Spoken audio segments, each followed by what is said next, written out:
Salut et bienvenue encore. Deuxième partie sur la prière Notre Père. Et je vous remercie de me joindre encore une fois.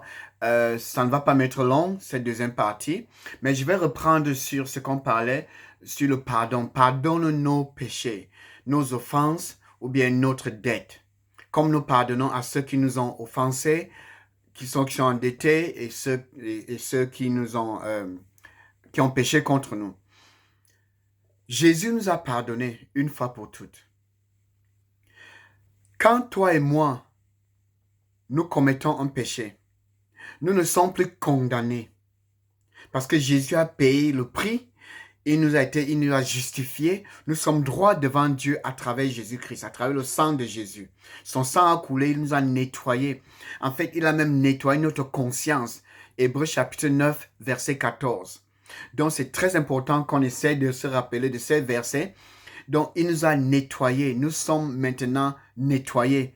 Mais le fait qu'on est nettoyé, donc chaque fois qu'un péché nous arrive, qu'on commet un péché, on se sent souillé, on ne se sent pas à l'aise. Donc, ce qu'on fait, c'est que nous voulons le confesser rapidement au Saint-Esprit. Tu n'as pas besoin d'aller quelque part dans ta chambre quand ta conscience te condamne, quand tu conduis à la boutique, au boulot, partout. Dis Seigneur Jésus, excuse-moi. Tu te répands, tu demandes pardon, pas parce que c'est une loi, mais parce que tu es un enfant de Dieu. C'est-à-dire, tu es en relation avec Jésus. Tu n'as plus envie d'offenser le Saint-Esprit. Donc, tu demandes pardon parce que tu as blessé le Saint-Esprit et l'Esprit te dit que tu l'as fait. Amen. Donc, c'est pour ça que c'est important de demander, de confesser, quoi. Amen. Donc, ce n'est pas parce que si tu ne fais pas ça, tu vas aller en enfer. Non. C'est juste parce que tu es en relation et ça te fait mal d'avoir blessé ton Seigneur Jésus à travers le Saint-Esprit. Donc, l'autre dit de nous soumettre pas à la tentation, mais délivre-nous du mal. Bon, j'ai une écriture là que j'ai là sur l'écran. Jacques chapitre 1, verset 12. Je vais lire directement parce que ça explique le processus de la tentation. Heureux l'homme qui supporte patiemment la tentation, car après avoir été éprouvé, il recevra la couronne de vie que le Seigneur a promis à ceux qui l'aiment. Que personne, lorsqu'il est tenté, verset 13 maintenant, Jacques chapitre 1, verset 13. Je vais lire 13, 14 et peut-être 15. Que personne, lorsqu'il est tenté, ne dise que Dieu qui me tente, c'est Dieu qui me tente. Car Dieu ne peut être tenté par le mal, il ne tente lui-même personne. Verset 14.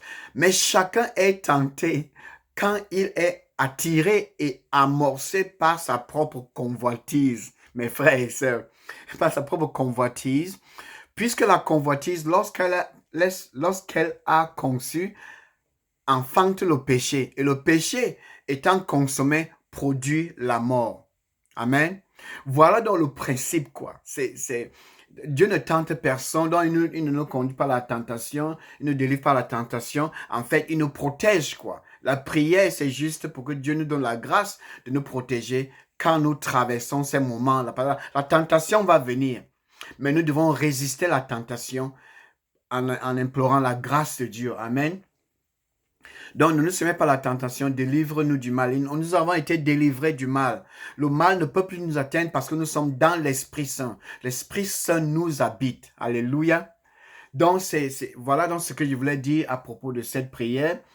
Donc, quel est le dernier verset? Ça dit... Oui, ne nous soumets pas à la tentation, mais délivre-nous du mal. Et ça dit, car c'est à toi qu'appartient dans tous les siècles le règne, la puissance et la gloire. Tout appartient à Dieu. Le règne, la puissance et la gloire. Le Saint-Esprit en nous nous fait partager dans la nature divine, divin de Dieu. Ok? Nous sommes les enfants de Dieu. Nous partageons dans sa nature à travers le Saint-Esprit. C'est à lui que tout appartient. Il nous a délivrés. Il nous protège. En Jésus, nous sommes totalement protégés. Si quelqu'un a des problèmes, mon frère, ma soeur, cache-toi dans Jésus. Demande à Jésus de te donner un nouveau cœur, une nouvelle façon de penser. Il va changer ton cœur. Il va te donner un nouveau cœur parce que c'est avec le cœur que nous croyons. Avec la confession, nous confessons notre salut. Donc, frères et sœurs, je vous remercie pour le temps que vous m'avez donné. Je suis tellement passionné à propos de ce sujet. Si vous avez des questions, envoyez-les. Je serai content de les répondre. Au nom de Jésus-Christ. Amen.